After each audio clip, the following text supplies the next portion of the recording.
ഉണ്ണി Balakrishnan 1.5 gram കഞ്ചാവ് കൈവശം വെച്ചതിനാണ് മുൻനിര യുവ സംവിധായകരായ ഖാലിദ് റഹ്മാനെയും അഷറഫ് ഹംസയും ഇന്നലെ എക്സൈസ് കസ്റ്റഡിയിലെടുത്തത്, സ്റ്റേഷൻ ജാമ്യത്തിൽ വിട്ടത്. ഇപ്പോൾ 9 പേർ കൂടി 5 ഗ്രാം കഞ്ചാവ് കൈവശം വെച്ചതിനാണ് റാപ്പറായ ഹിരൺദാസ് മുരളി എന്ന വേടനെ ഇപ്പോൾ എക്സൈസ് അറസ്റ്റ് ചെയ്തിരിക്കുന്നത്. ഇതൊരു ശുദ്ധീകരണ പ്രക്രിയയുടെ തുടക്കമാണ്. നോക്കൂ, ഇതൊരു ശുദ്ധീകരണ പ്രക്രിയയുടെ തുടക്കം തന്നെയാണെന്നാണ് എൻ്റെ അഭിപ്രായം. കാരണം ലഹരിക്കെതിരായിട്ടുള്ള ഏതു വേട്ടയും ഒരു ശുദ്ധീകരണത്തിൻ്റെ ഭാഗമായി സംഭവിക്കുന്നതാണല്ലോ. പക്ഷേ is it in the right direction എന്നുള്ളതാണ് ചോദ്യം. എന്നെ ആശയക്കുഴപ്പത്തിലാക്കുന്നതും അതാണ്. ഈ ശുദ്ധീകരണ പ്രക്രിയ ശരിയായ ദിശയിലാണോ സഞ്ചരിച്ചു കൊണ്ടിരിക്കുന്നത് എന്ന കാര്യത്തിൽ ആശങ്കകളുള്ള ഒരാളാണ് ഞാൻ. ഇപ്പോൾ കഴിഞ്ഞ മാസത്തെ ഒരു കണക്ക് സർക്കാർ തന്നെ പുറത്തുവിട്ടിട്ടുണ്ട്. ഏതാണ്ട് 10,000-ഓളം ലഹരി കേസുകളാണ് ഈ സംസ്ഥാനത്ത് ഒരു മാസത്തിനകത്ത് രജിസ്റ്റർ ചെയ്തിട്ടുള്ളത്. അതൊരു ചെറിയ ഡ്രൈവ് അല്ല എന്ന് മാത്രവുമല്ല, 3,000-ഓളം അറസ്റ്റുകളും നടത്തിയിട്ടുണ്ട്. അപ്പോൾ സർക്കാർ ഇക്കാര്യത്തിൽ ഒരു വലിയ ഇനിഷ്യേറ്റീവ് എടുക്കുന്നുണ്ട്. എന്തുകൊണ്ടാണ്? കഴിഞ്ഞ ഒരു വർഷത്തിനിടയ്ക്ക് നോക്കൂ, കേരളത്തിൽ ലഹരി ഉപയോഗിച്ചതിന് ശേഷം ഉണ്ടായിട്ടുള്ള വലിയ കൊലപാതകങ്ങളുണ്ട്, വയലൻസ് ഉണ്ട്.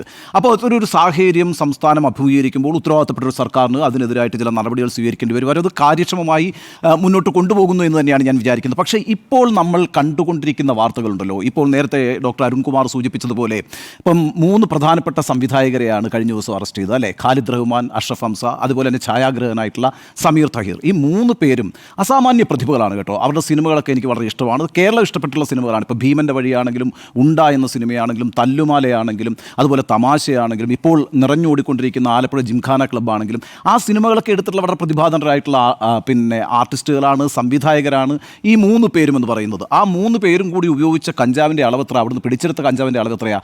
1.6 ഗ്രാം. 2 ഗ്രാം തികയില്ല. ഞാനത് ഒരു ചെറിയ കാര്യമായിട്ട് കാണുന്നില്ല, അതിനെ നിസ്സാരവൽക്കരിക്കുകയല്ല. പ്രശ്നം എന്താണെന്ന് വെച്ചാൽ, ഇന്നിപ്പോൾ വേടൻ്റെ കാര്യം പറഞ്ഞു. ഈ വേടനും 9 പേരും കൂടി 5 ഗ്രാം കഞ്ചാവാണ് കണ്ടെടുത്തിട്ടുള്ളത്. ഇതൊക്കെയാണല്ലോ എന്താ സംഭവിക്കുക? നമ്മളിപ്പോൾ കണ്ടുകൊണ്ടിരിക്കുന്നത് പോലെ സ്റ്റേഷൻ ജാമ്യത്തിൽ അങ്ങ് വിടും.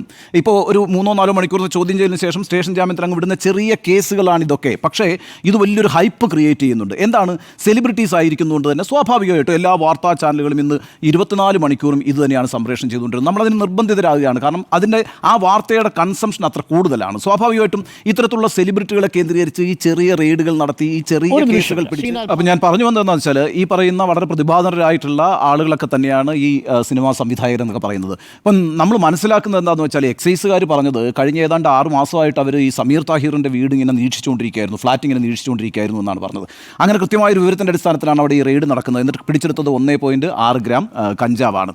ഈ കഞ്ചാവുമായി ബന്ധപ്പെട്ടൊരു പ്രധാനപ്പെട്ട പ്രശ്നം എന്ന് വെച്ചാൽ, ഈ കഞ്ചാവിനെ ലോകത്ത് പല പ്രധാനപ്പെട്ട രാഷ്ട്രങ്ങളും, വികസിത രാഷ്ട്രങ്ങൾ തന്നെ ഒരു ലഹരിയായി, വലിയൊരു ലഹരിയായി കാണുന്നില്ല. ഇപ്പോൾ ഒരു വലിയ ഒരു ഡ്രഗായിട്ടല്ല കഞ്ചാവിനെ കാണുന്നത്. ഇപ്പോൾ ഞാൻ ഉദാഹരണം പറയാം. അമേരിക്കയിലെ എത്ര പ്രധാനപ്പെട്ട സ്റ്റേറ്റുകൾ ഇൻക്ലൂഡിങ് വാഷിംഗ്ടൺ DC ഇത് ലീഗലൈസ് ചെയ്തിട്ടുണ്ട്. എന്ന് മാത്രമല്ല, എന്താ 7 ഗ്രാം നിങ്ങൾക്ക് കൈവയ്ക്കാം, 7 ഗ്രാം നിങ്ങൾക്ക് കൈവയ്ക്കാം, 4 ചെടികൾ വളർത്താം. അമേരിക്കയിലെ നിയമമാണ്. ഇത് തന്നെ യൂറോപ്പിൻ്റെ വിവിധ ഭാഗങ്ങളുണ്ട്, കാനഡയിലുണ്ട്, ഉറുഗ്വേയിലുണ്ട്. ഉറുഗ്വേയിലൊക്കെ 40 ഗ്രാം വരെ കയ്യിൽ വയ്ക്കാം. അപ്പോൾ ഇതെന്താ വെച്ചാൽ, ഇതൊരു ഓർഗാനിക് ആയിട്ടുള്ള ലഹരിയായിട്ടാണ് ലോകം അതിനെ വീക്ഷിക്കുന്നത്. പല തരത്തിലുള്ള മാറ്റങ്ങൾ കഞ്ചാവിൻ്റെ കാര്യത്തിൽ ലോകത്തിന് പല സമീപനങ്ങളാണുള്ളത്. അപ്പോൾ അതുകൊണ്ട് ഈ കഞ്ചാവ് വേട്ട എന്ന് പറയുന്നത് കേരളത്തിലൊക്കെ എത്ര കാലമായിട്ട് കഞ്ചാവുണ്ട്. കഞ്ചാവ് എന്ന് മാത്രമല്ല, കഞ്ചാവ് കൃഷി എത്ര വനപ്രദേശങ്ങളിൽ നടക്കുന്നുണ്ട്, എത്ര ഹിൽ സ്റ്റേഷനുകളിൽ നടക്കുന്നുണ്ട്. ഒരു പ്രദേശത്ത് പോയാൽ ഒരു 10-20 കടകൾ എടുത്താൽ ഏതെങ്കിലും ഒരു കടയിൽ കഞ്ചാവ് വിൽക്കുന്നൊരു സാഹചര്യമുണ്ട്. അപ്പം അതുമായി ബന്ധപ്പെട്ട വയലൻസുകളൊന്നും കേരളത്തിൽ ഉണ്ടായിട്ടില്ല. ഞാൻ കഞ്ചാവിനെ ന്യായീകരിക്കുകയാണെന്ന് വിചാരിക്കേണ്ട. പക്ഷേ പ്രശ്നം എന്താ വെച്ചാൽ, ഇപ്പോൾ ഇവിടെ നടന്നുകൊണ്ടിരിക്കുന്നതെന്ന് പറഞ്ഞാൽ കഞ്ചാവ് വേട്ടയാണ്. കഞ്ചാവ് വേട്ടയാണോ നമ്മുടെ ഒരു പ്രധാനപ്പെട്ട വിഷയം ഈ സംസ്ഥാനത്തെ? ഷൈൻ ടോം ചാക്കോയുടെ കേസ് വളരെ സീരിയസാണ്. കാരണം വിൻസി എന്താ പറഞ്ഞത്? ഒരു വൈറ്റ് പൗഡർ തുപ്പുന്നത് കണ്ടു എന്നാണ് പറഞ്ഞത്. രാസലഹരിയാണ് ഈ സംസ്ഥാനത്തിലെ ഏറ്റവും വലിയ പ്രശ്നം എന്ന് പറയുന്നത്. ആ രാസലഹരി വേട്ടയാണ് യഥാർത്ഥത്തിൽ നടക്കേണ്ടത്. ആ രീതിയിലേക്കുള്ള അന്വേഷണങ്ങൾ പോകുന്നുണ്ടോ, അതോ ഈ പറയുന്ന വളരെ ഇമ്മീഡിയറ്റ് ആയിട്ട് പിടിക്കാവുന്ന ആളുകളാണ് ഇവരെയൊക്കെ കുറിച്ച് നേരത്തെ തന്നെ പൊതുസമൂഹത്തിൽ ഇവരൊക്കെ ഈ തരത്തിലുള്ള കഞ്ചാവ് ഉപയോഗിക്കുന്നുണ്ട് എന്നുള്ള നിലയ്ക്കുള്ള പ്രചാരണങ്ങളുണ്ട്. അപ്പോൾ അവരെ ഒബ്സർവ് ചെയ്തുകൊണ്ടിരുന്നാൽ അങ്ങനെ പോയിട്ട് റെയ്ഡ് നടത്താം. ഈ പറയുന്ന 1.5 ഗ്രാമും 4 ഗ്രാമും 5 ഗ്രാമും ഒക്കെ കഞ്ചാവ് പിടിച്ചെടുക്കാൻ കഴിയും.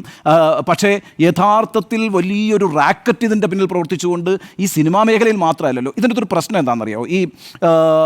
എപ്പോഴും ഈ ഒരു ആഗോള പ്രതിഭാസമാണ് ഈ സിനിമാ രംഗമായാലും മ്യൂസിക്കിൻ്റെ രംഗമായാലും ഒക്കെ ഈ ലഹരിയുടെ വ്യാപനം എന്ന് പറയുന്നത് ഒരു ആഗോള പ്രതിഭാസമാണ്. അത് കേരളത്തിൽ മാത്രം നിൽക്കുന്ന ഒരു കാര്യമല്ല. ഇപ്പം ഞാനൊരു ഉദാഹരണം പറയാം. ഞാനൊരിക്കൽ ലണ്ടനിൽ പോകുമ്പോൾ 2009 അവിടെ ഒരു വലിയ ആഘോഷമാണ് ആ ജനതയ്ക്ക് മുഴുവൻ. എന്താ പറയുക, 3 മാസത്തിന് ശേഷം മൈക്കിൾ ജാക്സൺ അവിടെ ഒരു പരിപാടി അവതരിപ്പിക്കാൻ വരികയാണ്. അതിന് വേണ്ടിയിട്ട് O2 അരീന എന്ന് പറയുന്നൊരു വലിയ സ്റ്റേഡിയം അവർ റീക്രിയേറ്റ് ചെയ്യുന്നു, അതിമനോഹരമാക്കി വയ്ക്കുന്ന ഒരു രാജ്യം മുഴുവൻ സെലിബ്രേഷനാണ് മൈക്കിൾ ജാക്സൺ വരാൻ പോകണം, അവിടെ പരിപാടി അവതരിപ്പിക്കാൻ പോകണം. അദ്ദേഹത്തിന് പോകാൻ പറ്റിയില്ല, അത് അതിന് മുമ്പ് മരിച്ചുപോയി. പക്ഷേ പ്രശ്നം എന്താ പറയുക, ഒരു രാജ്യം മുഴുവൻ എക്സ്പെക്ട് ചെയ്ത് നിൽക്കുകയാണ് ജാക്സന്റെ വരവ്, ആ പെർഫോമൻസിന് വേണ്ടി. അതുണ്ടാക്കുന്ന പ്രഷർ ചെറുതല്ല.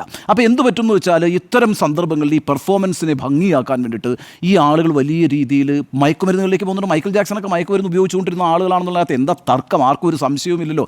അവസാനം മരിക്കുന്നത് പോലും അങ്ങനെയാണല്ലോ. അപ്പോൾ ഈ രീതിയിൽ സൊസൈറ്റി വലിയ ഡിമാൻഡിങ് ആയിട്ടുണ്ട്. ഇപ്പോൾ എന്താ പറയാന്നറിയാമോ, ഒരു മ്യൂസിക് പെർഫോമൻസ് ഒക്കെ വന്ന ആളുകളെ അങ്ങ് ത്രസിപ്പിക്കണമെന്നാണ് പറയുക, ആളുകളെ അങ്ങ് ജനക്കൂട്ടത്തെ ഇളക്കി മറിക്കണം എന്നാണ് പറയാം. അത്ര ഡിമാൻഡിങ് ആണ് സൊസൈറ്റി. അപ്പോൾ ഇതിനകത്തേക്കൊക്കെ വളരെ പെട്ടെന്ന് ഈ ഡ്രഗ് കടന്നു വരും. ആ ഡ്രഗാണ് പ്രശ്നം. ഞാൻ പറയുന്നത് ഇപ്പോൾ നമ്മൾ ഒരു കാര്യം ആലോചിക്കണം, 2023 കേരളത്തിൽ ഞെട്ടിച്ചൊരു വലിയ ഡ്രഗ് വേട്ട ഉണ്ടായിട്ടില്ലേ കൊച്ചിയിൽ. അതായത് 2500 കിലോഗ്രാം മെത്താഫിറ്റമിനാണ് നമ്മൾ പിടിച്ചെടുത്തത് അല്ലേ. NCB പിടിച്ചെടുത്തത് എത്ര കോടിയാ, 15,000 കോടിയുടെ രാസവസ്തു നമ്മൾ പിടിച്ചെടുത്തത് 2 വർഷം മുമ്പ്. അതായത് 2023 മെയ് 14 എക്സാക്ട് ഡേറ്റ് കൊച്ചി നേവിയാണ് പിടിച്ചെടുത്തത് NCBയുടെ സഹായത്തോടുകൂടി. അത്രയും വലിയൊരു ഡക്കാട്ടിൽ ഇങ്ങോട്ടേക്ക് വരണമെങ്കിൽ അതിൻ്റെ കൺസംഷൻ എത്രയാണ്. അപ്പോൾ ഈ സംസ്ഥാനത്ത് വലിയ രീതിയിൽ ഈ സിന്തറ്റിക് ഡ്രഗ്സ് എന്ന് പറയുന്നത് ഒരു വലിയ പ്രശ്നമായി മാറിയിട്ടുണ്ട്. ആ സിന്തറ്റിക് ഡ്രഗ്സിനെ ടാർഗറ്റ് ചെയ്ത് നീങ്ങാൻ നമുക്ക് കഴിയുന്നുണ്ടോ, അതോ ഹെഡ്ലൈൻ ഉണ്ടാക്കുന്ന വിധത്തിൽ ഏറ്റവും പ്രധാനപ്പെട്ട സെലിബ്രിറ്റീസ് 1.5 ഗ്രാം കഞ്ചാവ്, 2 ഗ്രാം കഞ്ചാവ്, 3 ഗ്രാം കഞ്ചാവ് പിടിച്ചു എന്ന് പറഞ്ഞിട്ടൊരു വലിയ വാർത്ത സൃഷ്ടിച്ചുകൊണ്ട് യഥാർത്ഥ ലക്ഷ്യത്തിലേക്ക് മൂവ് ചെയ്യുന്നതിൽ നിന്നും ഡീവിയേറ്റ് ചെയ്ത് പോകുന്നുണ്ടോ എന്നുള്ളതാണ് പ്രശ്നം. ഞാനിതിനെ ഒട്ടും ഗൗരവം കുറച്ച് കാണുന്നില്ല. പക്ഷേ ഈ പറയുന്ന ശുദ്ധീകരണ പ്രക്രിയയുടെ ത്രസ്റ്റ് ഏരിയ എന്ന് പറയുന്നത് it should be synthetic drug. ഇപ്പോൾ ഞാൻ ഒരു ഉദാഹരണം കൂടി പറഞ്ഞ് അവസാനിപ്പിച്ചേക്കാം. നമുക്കറിയാമല്ലോ മെഹുൽ ചോക്സി 13,500 കോടി രൂപയുടെ തട്ടിപ്പ് നടത്തിയത്, എന്നിട്ട് രാജ്യം വിട്ടുപോയി അല്ലേ.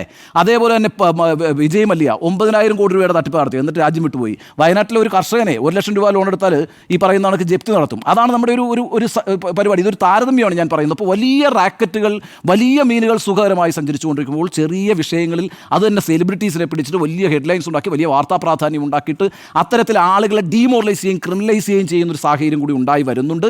അതൊരു നല്ല പ്രവണതയല്ല. യഥാർത്ഥ ലക്ഷ്യത്തിലേക്ക് തന്നെ ഇത്തരം ഡ്രൈവുകൾ സഞ്ചരിക്കണമെന്നാണ് എൻ്റെ നിലപാട്.